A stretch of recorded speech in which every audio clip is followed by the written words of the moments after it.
ဒီနေ့ကျွန်တော် Telegram Channel ဖွင့်ဖို့ပြောပြပေးသွားမှာဖြစ်ပါတယ် Telegram Channel ကိုဘယ်ကနေစဖွင့်ရမယ်မသိတဲ့မိတ်ဆွေတွေအတွက်ကျွန်တော်ဗီဒီယိုလေးကသုံးရမယ်လို့ထင်ပါတယ်ခင်ဗျာ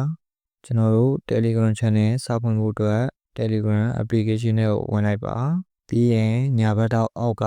ခဲတံပုံလေးကိုနှိပ်လိုက်ပါခင်ဗျာမိတ်ဆွေဒီမှာခဲတံပုံပေါ်ဆိုရင်ဘယ်ဘက်တော့အပေါ်ကမြင်းချောင်း၃ချောင်းကိုနှိပ်လိုက်ပါ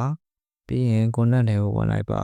အဲ့မှာကျွန်တော်တို့ Telegram Channel ဖွင့်လို့ရတဲ့နေရာကိုရောက်သွားပါပြီကျွန်တော်တို့ဒီမှာ new channel ကိုနှိပ်လိုက်ပါပြီးရင်ကျွန်တော်တို့ channel name ကိုရွေးရပါမယ် channel name မှာမိတ်ဆွေချန်နယ်သားတစ်ခုခုကိုထားလိုက်ပါကျွန်တော်ကတော့ TMKS ဆိုတဲ့ channel name ကိုထားလိုက်ပါမယ် description မှာလည်းမိတ်ဆွေချန်နယ်သားကိုထားလို့ရပါတယ်မိတ်ဆွေ channel နဲ့ပတ်သက်တာကိုရေးထားလို့ရပါတယ်ကျွန်တော်ကတော့ knowledge share လို့ပဲပြလိုက်ပါမယ်ဒီမှာတပ်ပုံထည့်ပေးတဲ့နေရာရှိပါတယ်တပ်ပုံကိုမိမိ channel နဲ့သက်ဆိုင်တဲ့ logo ပုံတွေပါတယ်ထည့်ပေးလို့ရပါတယ်နောက်တော့ Symbian တို့ထည့်ပေးလိုက်ပါပြီ။ပြီးရင်ကျွန်တော်ညာဘက်တော့အပေါ်က manage လေးကိုနှိပ်လိုက်ပါမယ်။ဒီမှာကျွန်တော်တို့ public channel ဖွင့်ပါလား private channel ဖွင့်ပါလားလို့မေးပါလိမ့်မယ်။ကျွန်တော်တို့က public channel ပဲဖွင့်ပါမယ်။ပြီးရင်ဒီမှာ channel လေးကိုရွေးရပါမယ်။ channel လေးမှာချန်နယ်တဲ့နာမည်ထားလို့ရပါတယ်။ကျွန်တော်က TMKS နောက်ပါနံပါတ်ထည့်ပေးလိုက်ပါ။ဒီလိုအစိမ်းရောင်လေးပေါ်ရင်ကျွန်တော်တို့